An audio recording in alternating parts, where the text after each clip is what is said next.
নমস্কাৰ, মোৰ পাকঘৰলৈ সকলোকে স্বাগতম জনাইছোঁ। মই আজি আপোনালোকক দেখাবলৈ চুকা শাক, ধনিয়া, জলফাই দি চাটনি কেনেকৈ বনাওঁ। মই চাটনি বনাবৰ বাবে লৈছোঁ এয়া চুকা শাক। আপোনালোকে হয়তো চবেই দেখিছে চুকা শাকটো। এইটো মই ধুই চাফা কৰি লৈছোঁ। এয়া লৈছোঁ ধনিয়া, ইয়াত জলকীয়া লৈছোঁ, ভোট জলকীয়া এটাও লৈছোঁ। চাটনি বুলি ক'লে জ্বলা হ'লে অলপ ভাল লাগে, সেইকাৰণে চাটনি লৈছোঁ। জলফাই মই 3টা লৈছিলোঁ, 3টাৰ ভিতৰত মই 2টাই কাটি লৈছোঁ, এইটো থৈ দিম।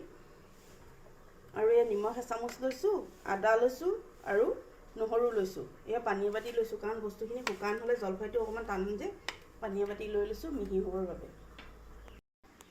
এতিয়া মই সামগ্ৰীখিনি মিক্সাৰত মাৰিবৰ কাৰণে ভৰাই লৈছোঁ। চাটনি বনাবৰ বাবে গোটেইখিনি ইয়াতে দি লৈছোঁ। চাটনিত বেছি সামগ্ৰীও নাই দিয়া, মই যিকেইটা দৰকাৰ সেইকেইটাই দিছোঁ। জ্বলাটো নিমখটো আপোনালোকে আন্দাজত চাই ল'ব। মোৰ আন্দাজত এইখিনি ইমানেই লাগিব, সেইকাৰণে দি দিছোঁ।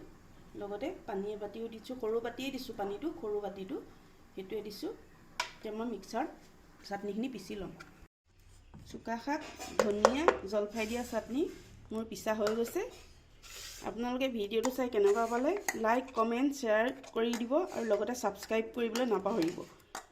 এনেকুৱা ভিডিঅ'বোৰ দি থাকিবলৈ সদায় চেষ্টা কৰিম।